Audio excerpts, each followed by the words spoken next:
Hello, welcome to the NEH Dialogues webinar. We're going to wait a minute just because it looks like people are still logging on.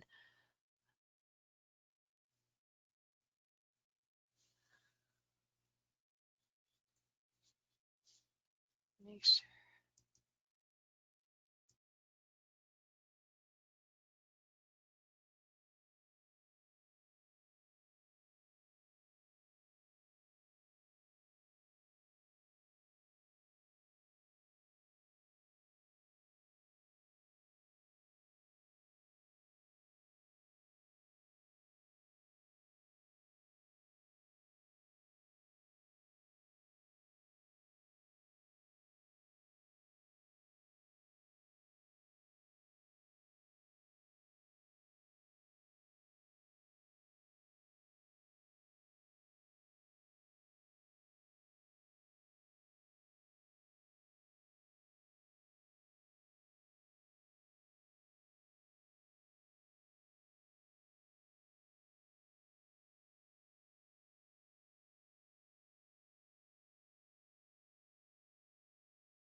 Hey, I think a 2-minute grace period is gracious. So, welcome to this webinar on NEH's Dialogues on the Experience of War grant program. The webinar will be walking you through some outlines of the program, some of the sample funded projects. It'll provide some insight into the review process and some tips for how to write a strong application. We're going to go ahead and get started with the overview of the program and the application process. And at the end of that overview, we'll have time for questions and answers. And we'll hopefully get to all your questions. Before we start, though, I want to introduce myself and my colleague. I'm Victoria Sams. I'm a program officer in the Division of Education Programs, and I'm the leader of the Dialogues Grant Program. With me is my colleague, Nick DiToronto, who is the program analyst for the Dialogues program. Good afternoon, everyone. Looking forward to working with you today. Anyway, let Victoria get underway here. Thanks. Yeah, and Nick will be co-presenting, and then he'll also be fielding questions with me.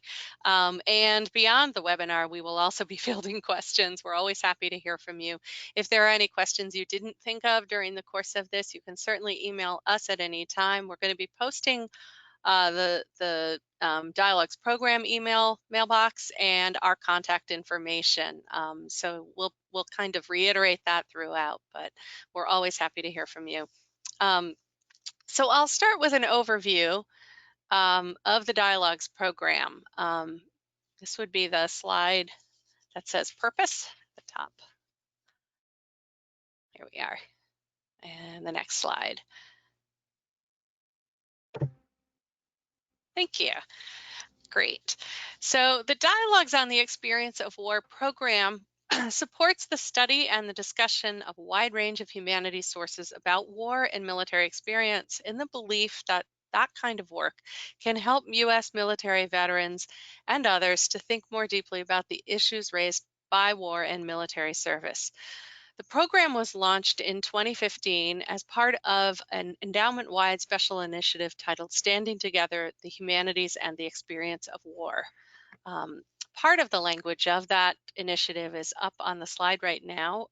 There is a link embedded in the Dialogues guidelines and on the NEH website that can take you to the full information about that endowment-wide special initiative. In recognition of the importance of the humanities, both in helping Americans to understand the experiences of service members and in assisting veterans as they return to civilian life, NEH launched that special initiative, Standing Together, in 2014, and then Dialogues in 2015. So next slide. Thank you. We'll start with an overview of the core elements of this grant program. So the Dialogues program is part of NEH's Division of Education Programs, and the mission of the Education Division is to improve humanities teaching and learning for all ages through diverse formats and means. Dialogues projects can request grant funds of any amount up to $100,000. So $100,000 is the upper ceiling, but smaller awards are often made.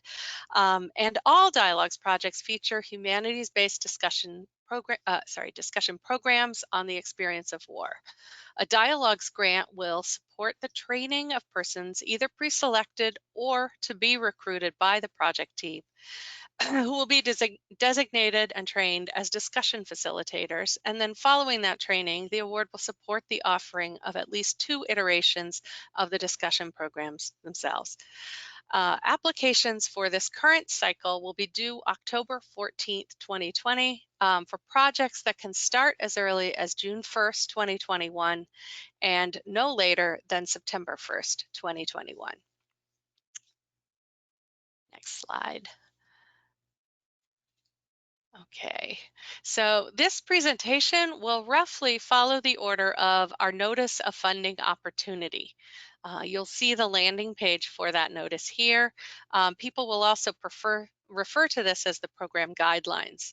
The NOFO, the frequently asked questions, the preliminary sketch form, and the PowerPoint presentation itself will all be available as handouts for the webinar.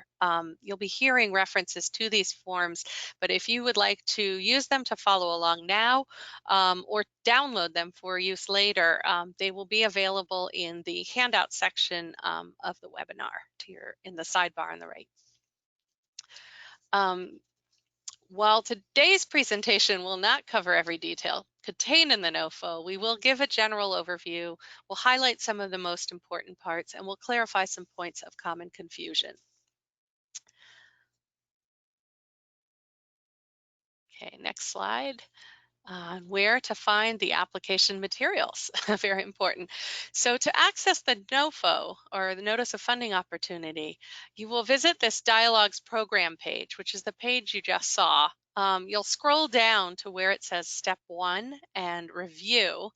And under that heading, you'll see the part circled here, Download Application Materials. Under that heading, you will see the application notice of funding opportunity, the guidelines, which is in a PDF format.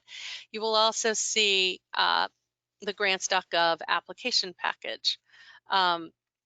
This part of the page, as you can see below that, has materials and resources for preparing your application, not only the application package and guidelines, but some other resources. So for instance, say you'd like to know more about the projects that have been funded in the past cycles, or perhaps you want to get an inside look at key parts of some successful proposals.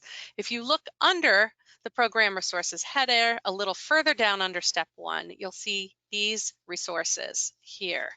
This is where you'll find, for example, the link to the frequently asked questions document.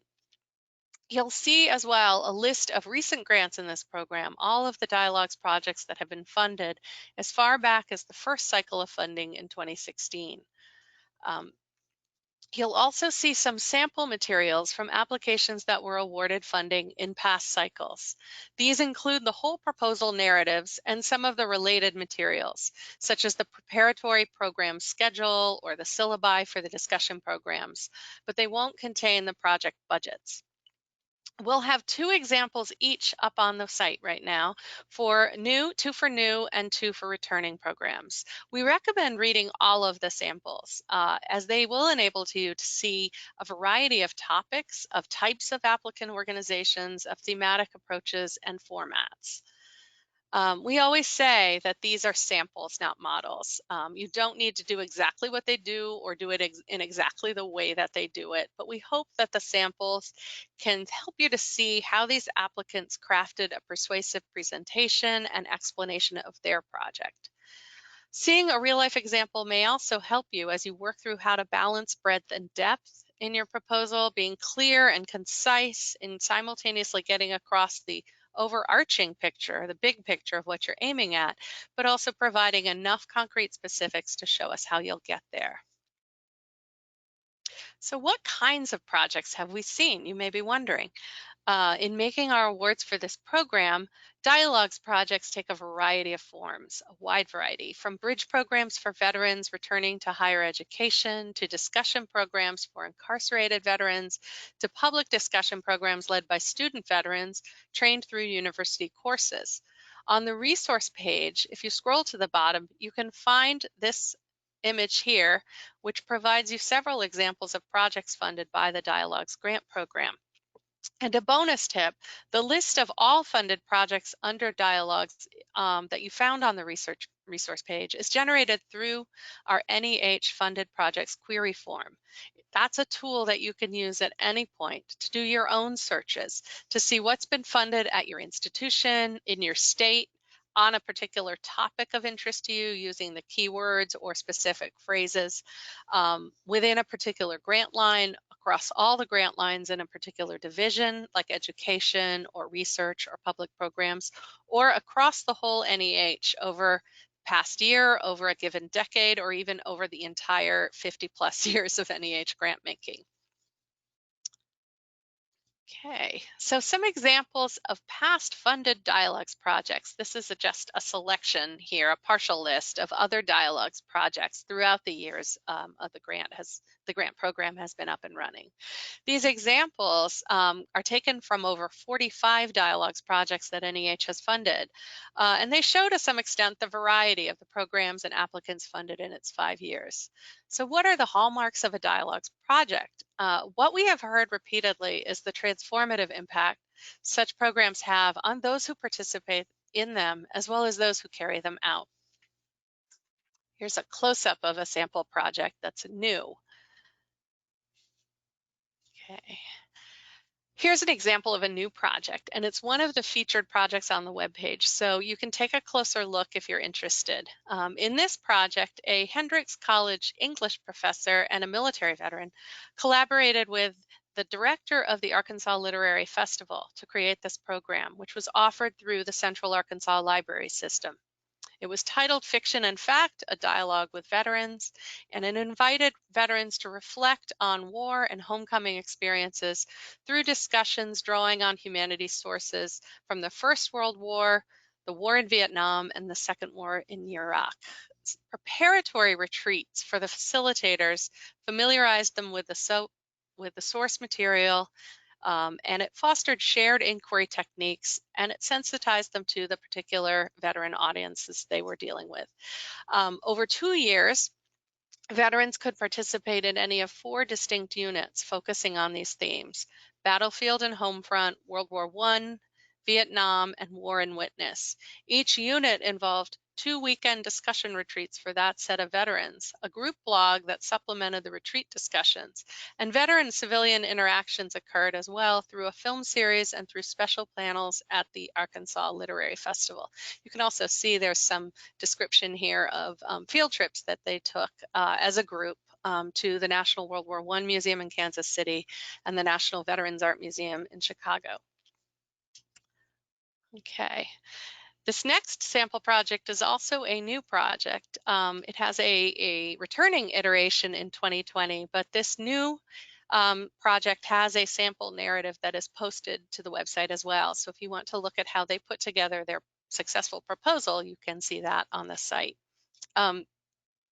This project trained 8 veteran discussion leaders to conduct 5 discussion groups in Greater Milwaukee that addressed the moral and spiritual injuries of war.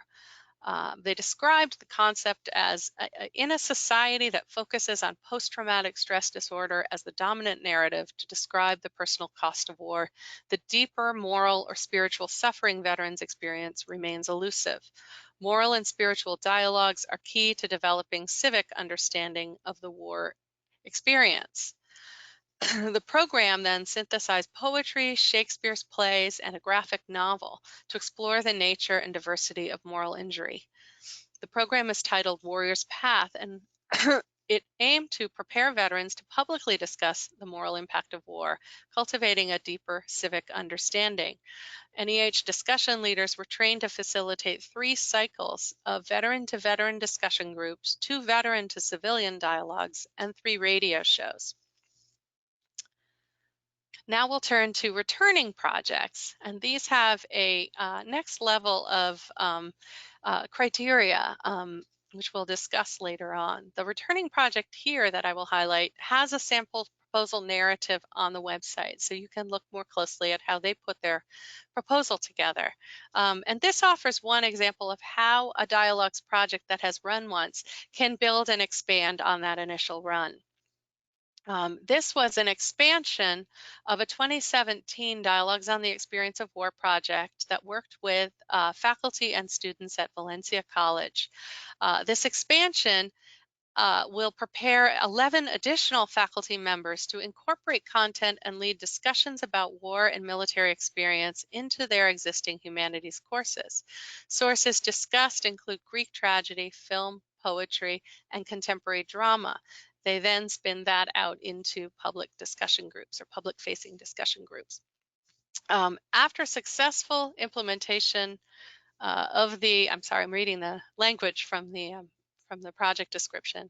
After successful implementation of the initial dialogues on the Experience of War grant, Professors Sean Lake and Julie Montione seek to expand the impact of the project by training 11 faculty members to lead ongoing and sustained discussions in their own existing humanities courses.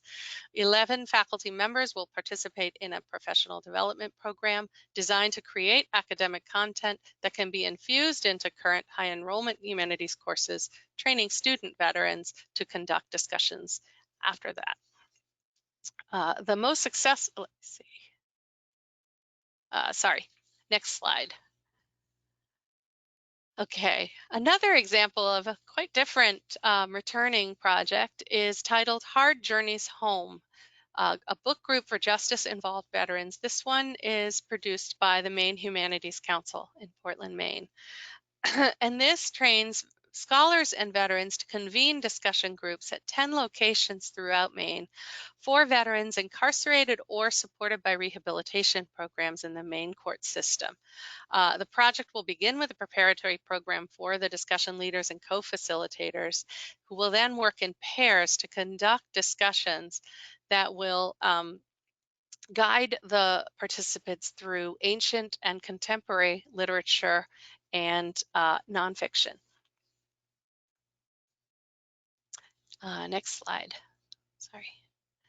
So you may wonder, what format is best? As you can see from the list of the past projects, these projects do take up a variety of questions, sources, ideas, under a very wide range of conceptual or thematic approaches. They are equally varied in the forms that they take and the formats they follow. Preparatory programs can range in length from a 2-day intensive workshop to train discussion leaders to a semester-long university course.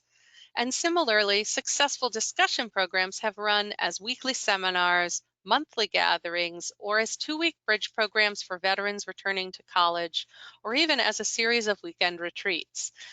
Libraries, community centers, VA hospitals, theaters, prison facilities, and educational institutions have been host venues for dialogues programs.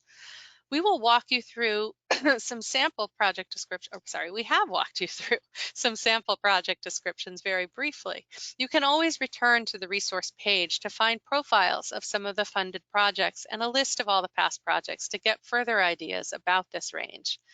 How you design the components, such as the preparation of your discussion leaders, the structure of your discussion series, will depend on many factors, which are addressed in the NOFO. As you can see above, the language suggests that the format is really meant to be tailored to the strengths and the needs of your audience, the strengths and the needs of your project team, including the discussion leaders who are to be trained, your organizational partners, and your host sites. So the format, the frequency, the duration of the convenings, for example, can be defined and then defended by the applicant. And we'll return to these elements when we discuss the proposal writing. Okay.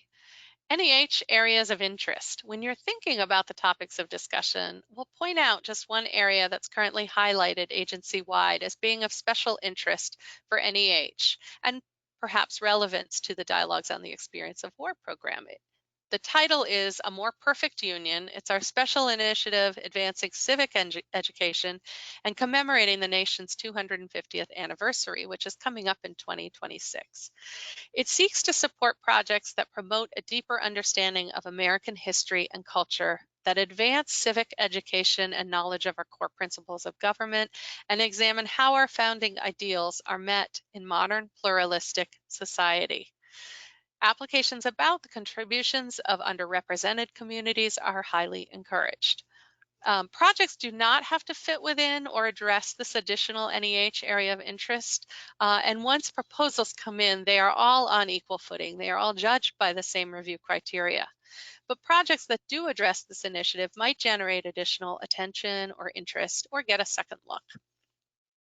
You can find the language from this, as you can see, on page 3 of the Notice of Funding Opportunity.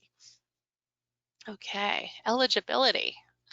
So, a few words about the eligibility criteria for submitting an application for Dialogues on the Experience of War. These are institutional grants, so you cannot apply for the grant as an individual. The institution or the organization is the applicant, not you personally.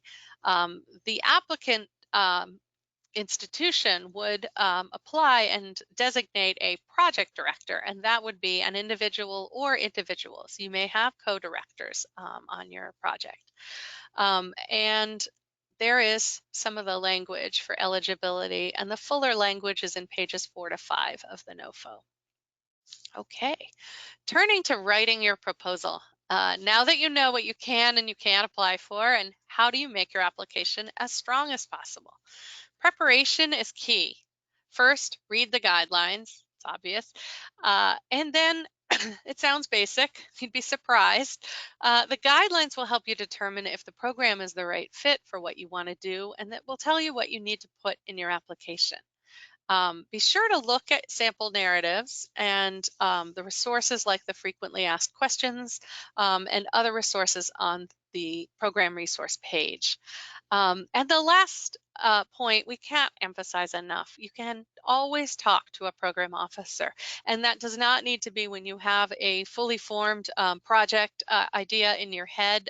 We are happy to answer questions about tentative ideas, speculative ideas at any stage of the process. So don't worry that you might be bothering us. We find this a very important and also a very pleasurable part of our job. We really enjoy it. It's very exciting to hear about all the things you want to do, and we really want to help you make your applications stronger. So now that you know, make your case. These are some of the key pointers to remember as you work on your proposal. You want to start with a review criteria, and those will be given in the NOFO, but they're also exactly what we give panelists who are reviewing your proposal at that first stage of review. So you will see the guiding questions that they're given in evaluating your project, and we'll return to that. Other key points are you must show your project's intellectual significance. What works in the humanities, what concepts, what ideas, and how and why do they matter? Provide context, develop a clear and a realistic work plan, and demonstrate the likely impact this is going to have on the participants in the program, as well as on the wider audience you may have in mind or the community you are working within. Remember your audience. Who is going to be reading your proposal? You're writing to panel reviewers first and foremost, to NEH staff and the members of the National Council at the next stage of review, many of whom will not be experts in your subject. So it's very common for a review panel to contain scholars and experts from multiple disciplines, historians and literature scholars and philosophers. And in dialogues panels, you may also have panelists outside the humanities who collaborate with or work at the intersection with the humanities with relevant expertise in veterans programs, for example. At least one panelist will be someone who's directed a dialogues project, someone who can understand from the inside what it's like to grapple with not only the content, but also the logistics of making this kind of a project happen. So you want to be sure that your proposal is clear and accessible to an educated generalist. It's a great idea as you're writing to get an idea, to get a colleague from outside your field to read your proposal. As I mentioned earlier, make sure that your proposal addresses the review criteria in a clear and explicit way. And finally, show the reviewers that you know what you're doing, that you've thought through the project carefully, and that if your project's funded, it will be successful. So, breaking it down now, your proposal. In this chart, you'll see all of the parts of your proposal, and you want to think of them all. These are all these components as fitting together and making a collective argument, a unified argument for why your project should be funded. So it's really the project that you're um, presenting here. So the narrative, as you can see, is the critical part. And that piece of it, we will focus on some tips for composing a narrative. And then we'll discuss how those additional attachments that you saw on the slide before will complete the story. So this chart lists the pieces of the narrative. This has the language of the proposal narrative, which is the weightiest part of your application, and it carries the bulk of the intellectual content of your proposal, which is one of the primary categories of evaluation. So you won't get to be in the room explaining your project. So you want to let that narrative tell the story, be the main force. You want to make sure it tells the story of who you are as an organization or an institution with particular resources, with values and goals, and as a project team as well, drawing on your specific expertise, your strengths, and your experience. You want to address where things stand now with regard to the humanities work and the veteran serving work that you've done at your organization. Apologies for the ringing. And in your community, and of where you want to be and what you want to build. The narrative should also help the reader understand the logic behind your project's concepts and structure. Why you selected the themes. One second.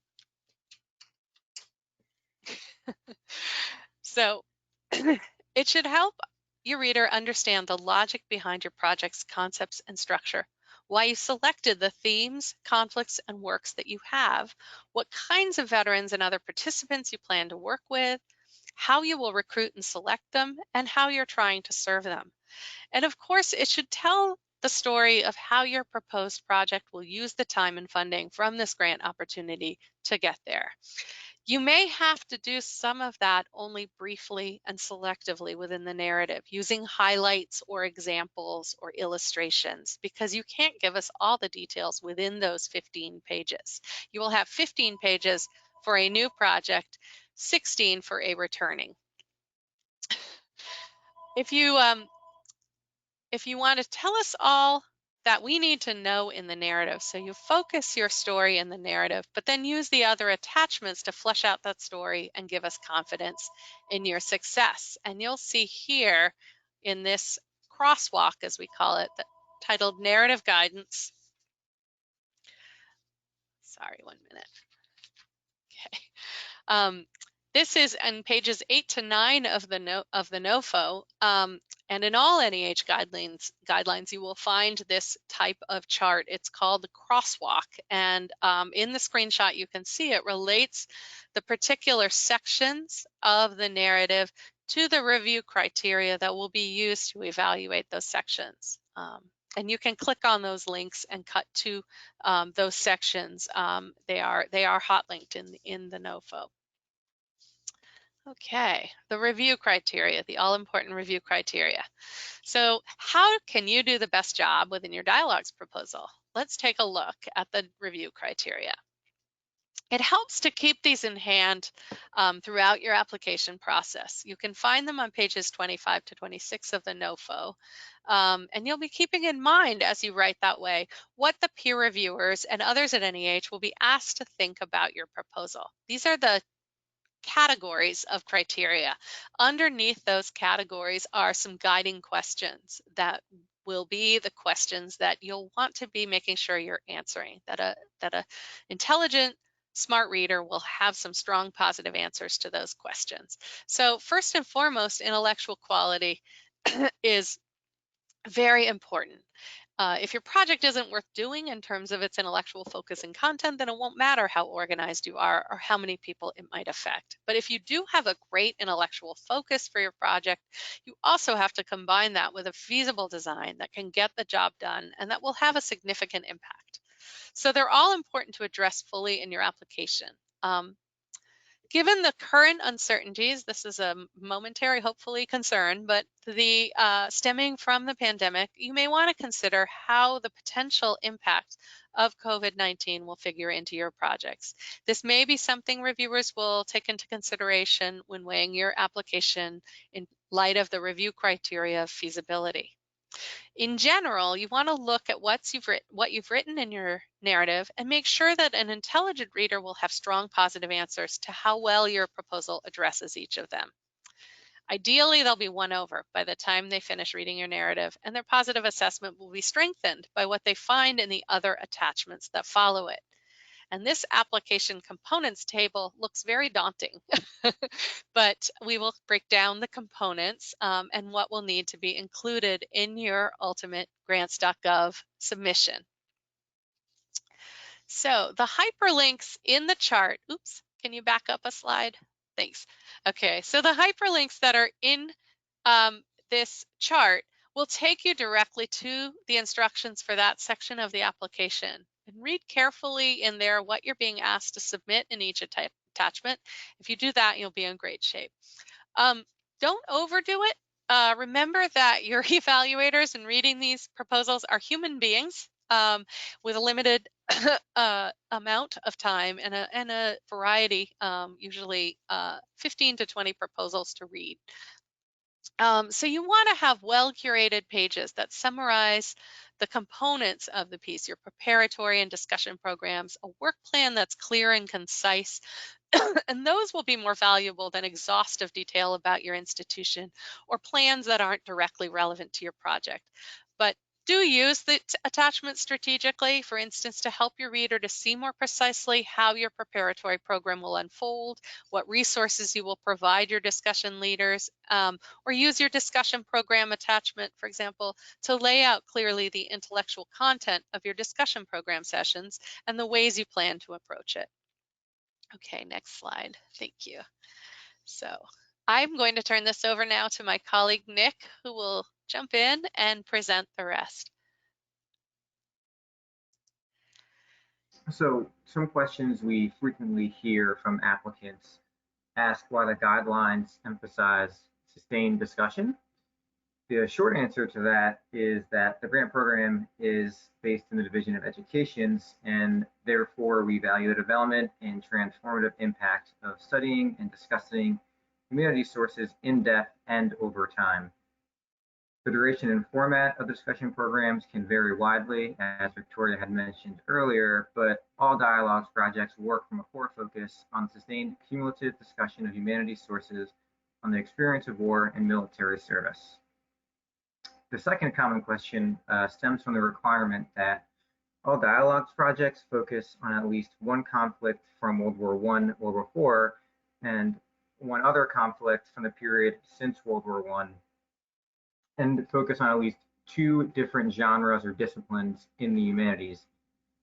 This emphasis on temporal breadth and genre, or disciplinary diversity, is rooted in the recognition that deepened understanding of the experiences of veterans depends on exposure to a broad range of contexts and perspectives on those experiences.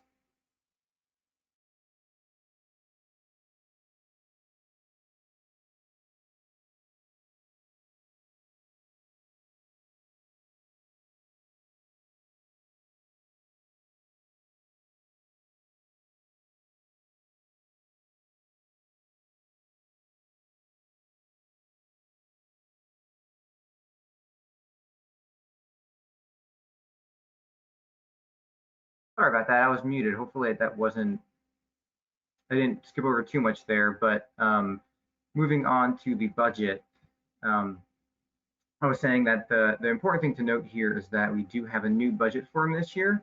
It is the research and related budget, which you can find in grants.gov. What's nice about this is that filling the form out in grants.gov will automatically incorporate it into your application, so you don't have to upload that attachment separately when applying. However, because it is a government-wide form, it's really important to pay attention to the budget information and guidelines on pages 9 through 17 in the Notice of Funding Opportunity. The other important thing to note is that applicants need to submit a budget justification, and that is an attachment to the budget form in grants.gov. You need to upload that as a PDF to ensure that it gets attached properly and becomes part of your application so that reviewers can see it.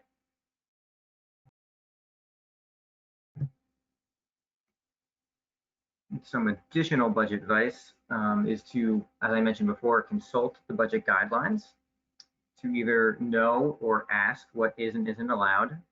And sort of in that regard, it's always helpful to speak to a program officer. You will also need to designate someone on your project as the grant administrator. If you're an institution of higher education, this is probably someone from your sponsored research office or an external grants office. If you're applying as a nonprofit organization, this would be someone distinct from the project director who could manage the financial reporting and related management of the grant.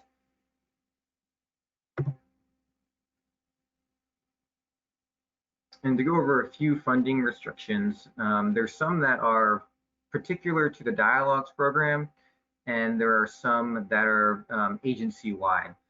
So one thing Victoria had sort of touched on earlier was that the sustained discussion requirement. So here, if the project being proposed is entirely public-facing programs or events that don't involve sustained discussion of humanities sources, that would fall under a funding restriction and something that NEH could not support.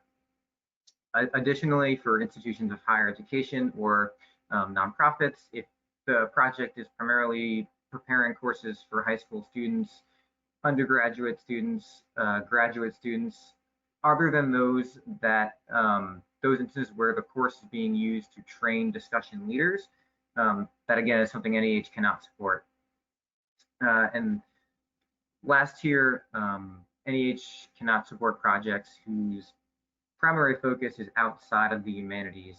This includes the creation and performance of art, things like creative writing or having discussion group participants do autobiographical work or memoirs or creative nonfiction, as well as empirical social science research or policy studies. And even in this cross-disciplinary program, NEH can't support projects whose main outcome is the creation or performance of art and other creative practices. Collaborating beyond boundaries is great, but if these sorts of areas are your project's main thrust, you might want to look to the National Endowment for the Arts or perhaps the National Science Foundation or other nonprofits to support your work. And continuing here with some funding restrictions, these are more agency-wide restrictions. So we cannot support, we cannot fund the promotion of a particular political, religious, or ideological points of view, or advocacy for a particular program of social or political action, or anything related to supporting a particular policy or piece of legislation. I think that what is helpful to consider, you know, if your proposed project sort of is in this area, you know, be sure to include diverse and varied voices, scholars, and sources on any topic, and particularly any topic that's hot at the moment. I also recommend that you present your participants with unbiased information and allow them to draw their own conclusions based on that information. So making sure it's inquiry-led and not sort of leading participants to a certain conclusion. Similarly, it's important to root modern topics, particularly hot-button issues, in humanities sources. History, for example, is really helpful for contextualizing any hot-button issues that are currently going on. And last, it's important to avoid using buzzwords, jargon, language, and goals related to the advocacy and activism. Again, especially for topics that are, particularly hot-button issues.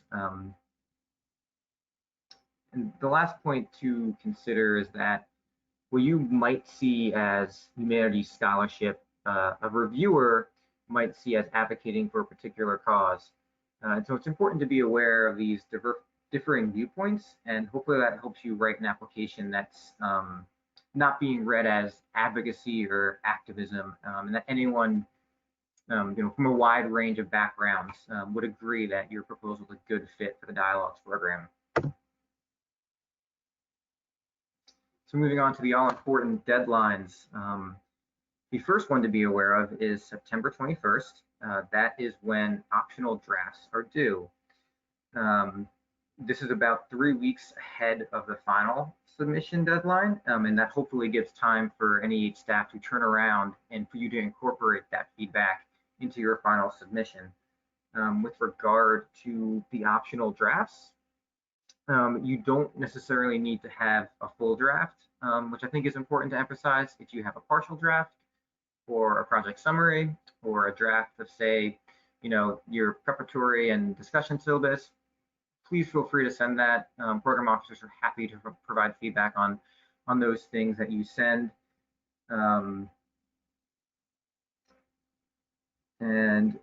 Yes, so the main point also being send them to that website or that email address on that slide, dew@nih.gov, and a program officer will be following up with you to coordinate the feedback process. And last, but of course not least, be sure to complete your application by 11:59 Eastern on October 14th. But really, I would recommend aiming to do that a little bit earlier, just in case you run into some technical issues, and so you're not up at too late in the evening submitting your application. And so continuing on, when you are applying, the very first thing you should do after viewing this webinar is to ensure you have those 3 important things listed on the slide. That's an active DUNS and SAM number, which are important because you need active DUNS and SAMs to register and create accounts in grants.gov. And unfortunately, NEH cannot grant extensions to that deadline on October 14th if, say a SAM's number isn't active. So please do be sure to check on that as soon as you can. If you're at an institution of higher education, folks in your sponsored research office or grants office would be really good people to contact and ask about that. It can take up to a month to complete in some ways. So again, please do so as soon as you can. It's also important to remember that you're applying as an institution. And so, when you're talking to your folks at sponsored research or, whoever handles grants at your institution, be sure that you know who has the proper role that has permissions to submit a grant on behalf of your institution. In some cases, it, again, might be someone in the sponsored research office, but often they can create and assign roles for people. So again, speak to the people at your institution, figure out what your institutional process is for applying, and go forth from there. And if people at your institution don't know, or you're unsure of something, don't hesitate to contact the nice people at grants.gov. There's contact information on page 27 of that notice of funding opportunity. And there should also be information on the grants.gov website on who in particular to contact if you have questions. Again, so this is sort of a rehashing of some of the things we've already spoken about. As Victoria noted, the guidelines are first and foremost. Be sure to familiarize yourself with those. And if you have any questions or would like to submit a draft, send that to NEH staff at that email address, dew@neh.gov. Do that by September 21st. Before you submit that final application, make sure to proofread. It's incredibly important, and you'd be surprised that the number of times there's small little errors. It won't necessarily sink your ship, but a reviewer may see that lack of attention to detail, and it may lead them to have some concern about what might be overlooked. Should an award be made to this grant and if it runs successfully. And last but not least, and it says if you're unsuccessful, but I encourage all applicants to do this, whether, even if you do get an award, is to request comments from the review panel and to reapply. Both those funded and not funded often find that really helpful. You'll get feedback from, anywhere from 4 to 5, experts who read your application pretty closely. And just to walk through that NEH review process a little bit, this is sort of what happens after October 14th. So NEH makes grants based on the peer review process. And the first and foundational step is the peer review panel. So once applications are in and sorted into panels, we'll bring in groups of scholars, humanities professionals, other experts to read and assess proposals. They'll do that by providing grades or ratings and comments for each proposal, and staff in the Division of Education will then come up with a set of funding recommendations in the early part of 2021. We'll then present those recommendations to the National Council on the Humanities in March of 2021. The National Council is a group of 26 people nominated by the President and confirmed by the Senate, who meet several times each year to advise the NEH on grant making and policy.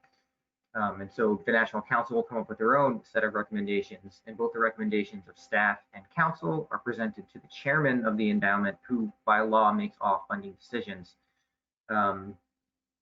Applicants will be finding out the ultimate outcome of this grant cycle next April, which obviously feels like a very, very long time away, but it hopefully gives you a sense of the multi-step process of how NEH makes awards. And for those who do get awards, their projects will be beginning in June to September of 2021. So they can begin as early as June, but they must begin by September. And for those not funded, again, strongly encourage you to request your panel review comments. They can be exceptionally helpful, and seek additional feedback or guidance from peers, folks at your institution. You can also reach out, of course, to NEH staff with any questions. You can also be involved with NEH without receiving an award and serve as a panelist, which many do find helpful to kind of get that behind the scenes look of how the review process that I just laid out works. And of course, apply again, not only to dialogues, but any grant program at the endowment that you feel can support your activities. And so that sort of concludes the PowerPoint presentation here. And there's some contact information that you can submit questions to, and obviously your drafts. I'm the person behind the DEW inbox. I promise it's not any type of robot or automated system. I'm the one who will be responding to you. But at this point, I think we'd like to open it up to questions and answers. So if you do have questions, please send them using the questions feature in GoToWebinar, and we'll read them aloud and then respond to them in the order that we receive them. I should also note that this webinar is being recorded and we'll make it available afterwards. So if you miss something or want to go back and catch something, you'll also have that opportunity. Great. Okay, thank you, Nick. And thanks for these great questions. I'm looking through them right now. I see that one of the questions is a technical question. I think there's a problem downloading the research and budget file. The first question I see is, can a nonprofit and an institution, i.e. a university, work together on an application? And I'm guessing the question is also not just on the application, but on a project. So on the application, there needs to be one applicant, institution, or organization, but there is absolutely the freedom to either work together as collaborative partners under a single applicant, or to subcontract if one of the partners, if you want to sort of organize compensation that way. And those kinds of decisions are really can be internal to your organizations and what the needs are. So I would say talk to the partner you have in mind working with, and think about what you each can offer and can need, and how you can work together, and then take it from there. We are certainly happy to field any questions that you have about that, but I would say start with the guidelines.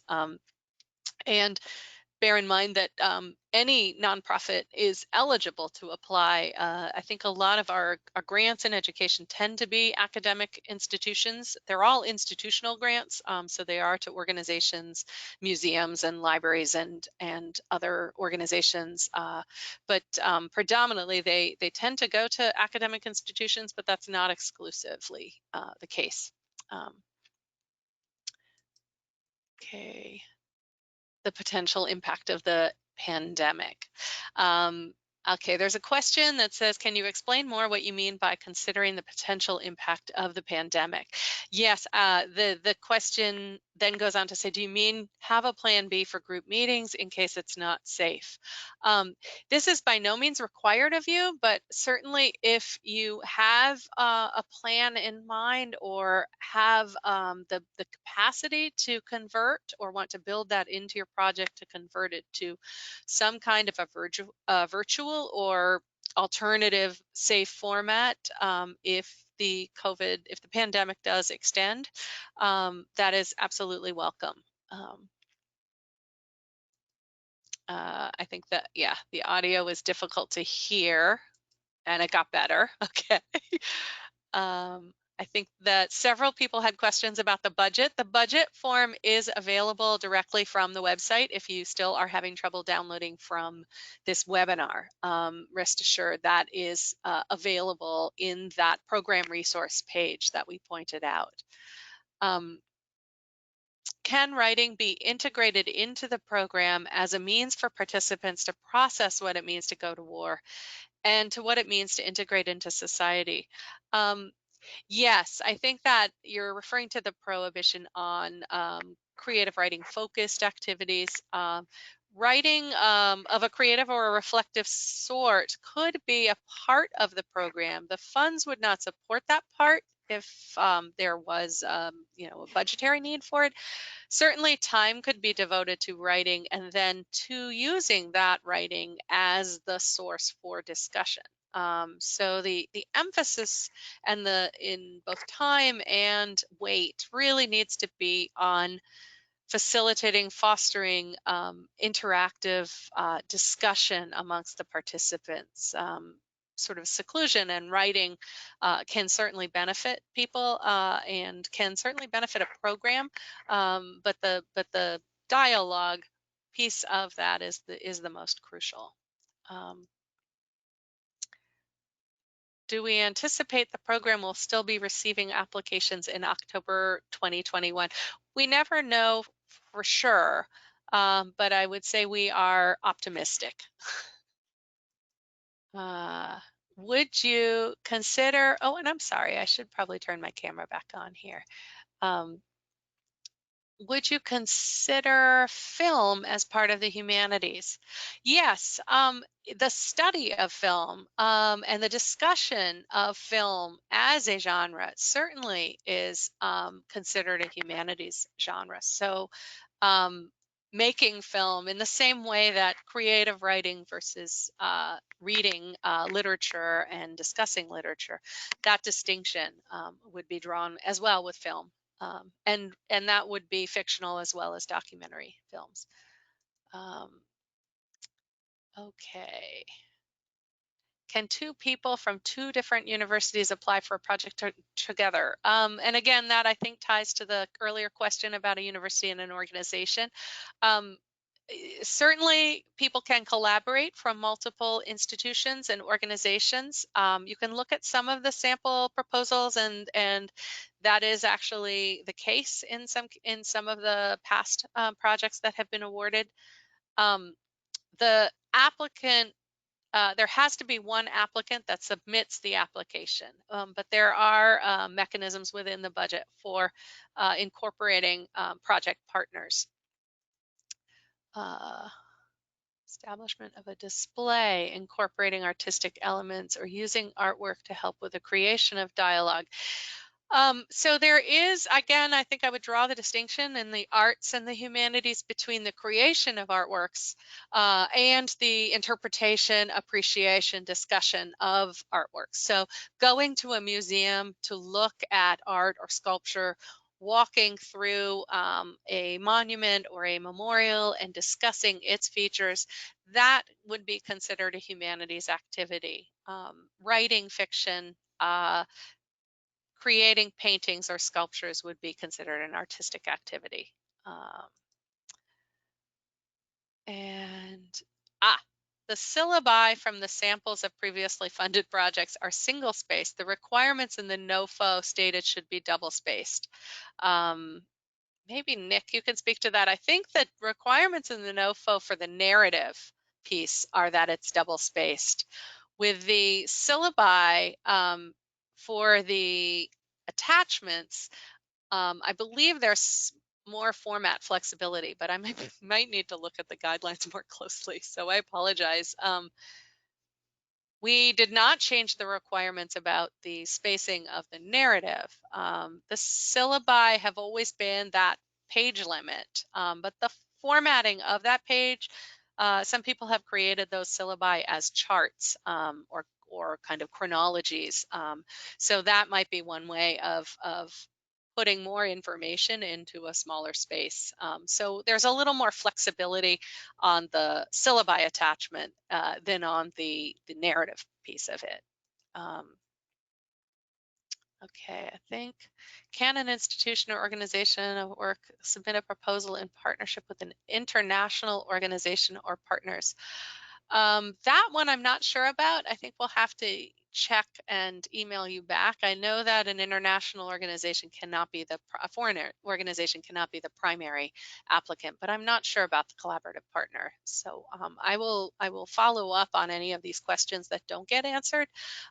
We'll try to track down the questioner, but also if you do have any questions that don't get addressed in the 2 to 3 minutes we have left, and we can run a little bit over, we will certainly answer your questions, and you can certainly reach out to us if we don't connect with you and answer the question you had. So tuition for enrolled students is not an allowable expense. There's a question here that says, could the funding help to cover tuition costs for veterans, college students, taking a semester-long seminar that trains them to be discussion leaders? So tuition costs would not be fundable because that's not actually the work of the project, but it is entirely allowable to compensate veterans training as discussion leaders for the time that they spend training themselves, and then for the time they spend leading discussions in the discussion program phase. And the instructions for that compensation are in the budget section of the guidelines. No cost sharing is required. There's a question about that. And is sub-granting permissible for program activities? That's another question I'll probably have to follow up because that would probably depend on the specific situation. There is a couple questions about incorporating work by artists as partners, working with the exhibit and incorporating that as part of the project as a means for people to share their story. And again, that really depends. If it's the creation of the artwork that the funds are being used for, then that is not allowable. But if it is the group discussion of artwork that has been generated maybe in parallel to the project, that is entirely allowable. Um, so I'm just looking to make sure we get so I think several questions have been asked about matching funds and cost sharing and whether that is required. That is absolutely not required for the program. It is not prohibited. And this grant program is not a matching grant program. So there is no requirement to raise funds in addition to the funds awarded under dialogues. Can the grant support? Okay, so the question about the grant term. So Dialogues has a 12 to 24-month grant term. So a program that runs over multiple years, up to 2 years, could certainly be funded. And that can allow sometimes time for iteration or for reflection between the iterations, say, of a discussion program. So that can actually benefit the project. I hope that answered that question. Um, so let me see. Okay. Um, can funding be used? Can funding be used at the beginning of the project for planning, designing, training with collaborative programs, or only on the dialogue presentations themselves? Yes. So funding can be used for compensation for the project team to do the work that is necessary for the project. So you will see instructions about salaries or wages or compensation, however that is structured, and that generally depends on how the organization or institution is applying how that compensation works for that organization. So for an academic institution, it might be a kind of summer salary setup. It might be a stipend that's offered for a project team member. So that is something that NEH does not dictate, but certainly the time that you need for planning and preparation of the program itself is absolutely allowable under the Dialogues Award. Let me see.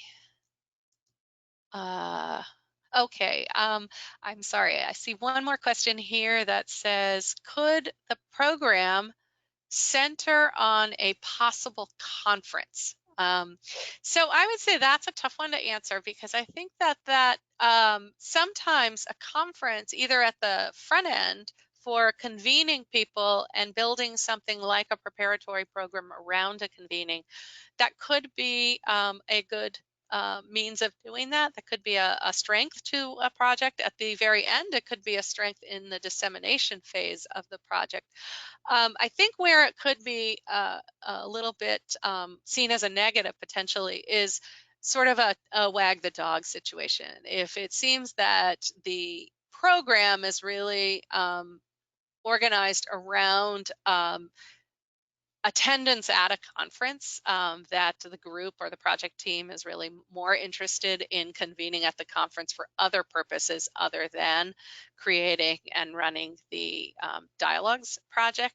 That's where some question about what the funds are really serving would probably come into play. So I would say it really depends on what role that conference would play, and would it be a strength, and would it be a kind of a foundational piece in the dialogues project that would actually serve it well. So it sort of needs to serve the ends of and goals of the dialogues program.